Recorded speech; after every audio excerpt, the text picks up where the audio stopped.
The Wizard of Oz. And we know how Dorothy says, there's no place like home. And that's how I feel right now, because I just came back from a 3-week journey to Italy, learning about their culture and many other different aspects of their lives. I'm from the C&J Consulting firm, and your company hired me about a month ago to do research on their culture and different various aspects. And this PowerPoint presentation is about my findings, my conclusions, and my recommendations. Alright, there are social customs. One can be excused for social mistakes that are made in Italy when talking to different people, but most of the time we will not be invited back for various times and various business transactions. Some common greeting words that are used in Italy are buongiorno and molto lieto, and if you plan on conducting business with them, you should familiarize yourself with many different Italian words, because only 6% of people in Italy actually do and are fluent in English. If you're invited to dinner, it's recommended that you take a small gift, or a box of chocolates or flowers, or some kind of way of saying thank you for inviting me into your home and welcoming me to Italy. And it's also recommended that you send a small note or another gift the following day, once again to just reassure your thanks. The family life. In Italy, your family has a lot to do with the culture, and it's mainly the center of your social structure. Mealtime is family time, so when you sit down and eat a meal with your family, you're expected to communicate with them and tell them what's going on with your life, so everybody's just connected and knows what's going on.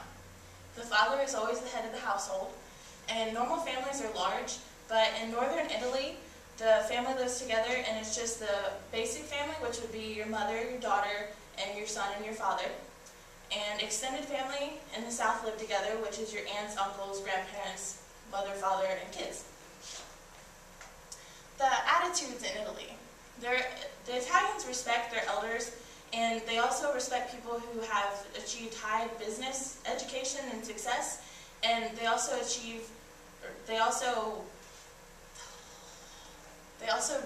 do good business with people who have well-connected families and they know them. And they also have a tendency to only do business with people they know personally, because then once they know them personally, they know they can trust them and they're not going to take advantage of them.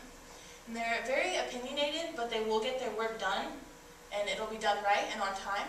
And they're a feeling type. They're always willing to listen to what you have to say, and they like to tell you about their family.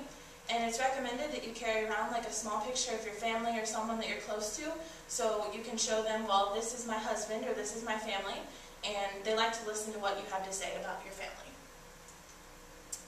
The religions. The main religion in Italy is Roman Catholic, and the church attendance is low, but the influence of the church is very high in their culture and their customs. And each trade profession has a patron saint, and the church also promotes hierarchy, which means that it's seen in a lot of business relationships as well as in your family household, which has to do with the man being the head of the household. Your education. Your female labor force is about 39%, and education is very important to Italians. Your primary school, which is from 6 to 11 years, which would be your grade school, say kindergarten through 8th grade, is made up of about 96% attendance. Your secondary education, which would be your college education and a little bit higher than high school, is about 78%. And your tertiary education is 20 to 24 years, which is your business schools, your grad schools, your vet schools, your doctor schools, and the attendance there is about 29%. And the adult literacy rate in Italy is about 98.5 or 98.5%, and that means that they do care about their education and they like to be informed about what's going on and understanding them. Their values.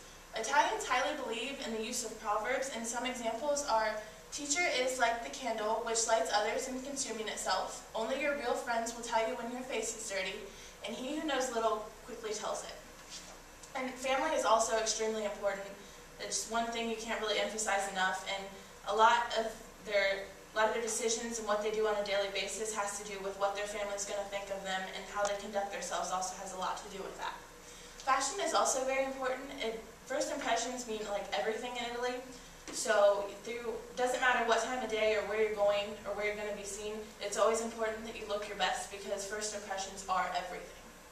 And religion is once again very important. It has a lot to do with how Italians conduct themselves and how they choose to do their business and everything on a daily basis.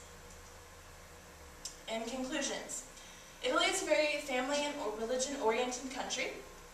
They also know the importance of business, and they take it seriously. The meetings may not run as smoothly as you would like them to, but they are willing to listen to your ideas, and they'll also give you their input of what they think of what you should do and try and help them out. And Italy is the 7th richest country in the world, and that means that they know what they're doing and they do know how to conduct business. My recommendations. Italians tend to interrupt when you're in business meetings because they feel that once they have something to say, they need to say it. And you'll be judged on your appearances and how you conduct yourself, so it doesn't matter if it's the first time you're meeting them or the last. Always make sure you look your best and you're doing your best and conducting yourself as well as you possibly can. And they also tend to only do business with people they know personally, so make sure you get to know them before you try and conduct business with them, so they'll trust you and you trust them, and you both know that you're not trying to take advantage of either one. And in Italy, only about 6% of people speak English fluently, so you'll most likely have to hire a translator. Some advantages are that many ideas will be contributed from the Italians, so not only will your ideas be into the projects or businesses you're trying to conduct, you also have a lot of their input of what they want done, or a mixture of what you want done and what they want done. And the business transactions will take place in a timely manner because they know the importance of business and they know how important it is to have it done when it needs to be done. And the Italian market is growing by leaps and bounds, so there's lots of opportunity to expand into different fields and do many different things and just do pretty much whatever you want in Italy. And in conclusion, Italy would be a great country to do business with just because there's so much opportunity for advancement and so much opportunity for just contribution of ideas from pretty much any business that wants to conduct business with them. And this is a list of my references. Alright, are there any questions? Alright, so I can post a packet or a pamphlet of information, and it just has all the information that we talked about today. And then if you have any questions, you can always be in contact with my business and we'll be glad to help you out in any way possible. Thank you all for coming today.